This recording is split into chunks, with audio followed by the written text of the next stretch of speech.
Good afternoon, everyone. I'm James Crummell. 1 week ago today, voters made massive changes across Pennsylvania, but mostly left the state legislature untouched. Lawmakers are back in Harrisburg to choose their leaders for next year, and our Dennis Owens is at the Capitol with them. He's live now with the latest. Good afternoon, Dennis. Good afternoon to you, James. Before that election that you just mentioned, Republicans controlled the state Senate 28-22. Democrats controlled the state House 102-101. A week later, and an election later, the numbers are exactly the same, and they will hold for the next two-year session, which begins in January. So once again, it'll be a divided state legislature. I spoke with Majority Leader Matt Bradford, who said compromise must be the order of the day. However, the session that is ending in the next 2 days, in the House passed lots of bills the Senate ignored. House let Senate priorities die. Bradford hopes the next 2 years will be more productive.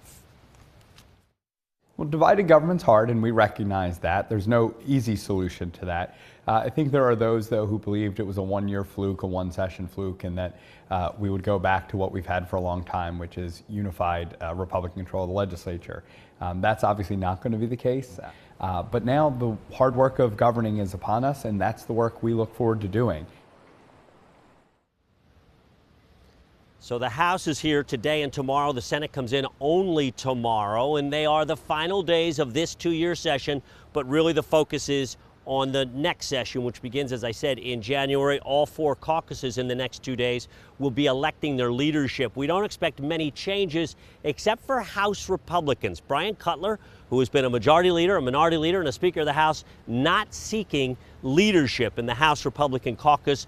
The House Republicans will name their leadership team, vote for their leadership team later today. We should have that in some of our later reporting. James, an incredible statistic. There were 228 elections of state lawmakers last week. Only one incumbent of 228 lost. It was Jimmy Dillon, Northeast Philly state senator. Otherwise, the incumbents all moved on to the next two-year session. That's the story from the state capitol. James, let's send it back to you.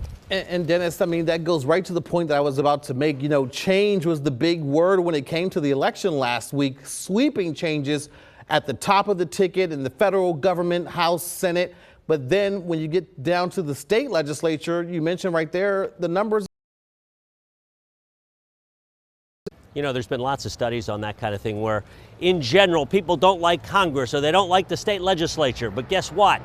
They like their congressman or woman or their lawmaker, and so they keep sending them back. Incumbency, there is a great incumbency protection program back here. The numbers are off the charts on how frequently incumbents get reelected, and that will be the case once again. We've seen this movie before, James. Yes, absolutely, but it is still very interesting. All right, Dennis Owens, thank you for breaking that down for us. Really appreciate it live there at the state capitol in Harrisburg.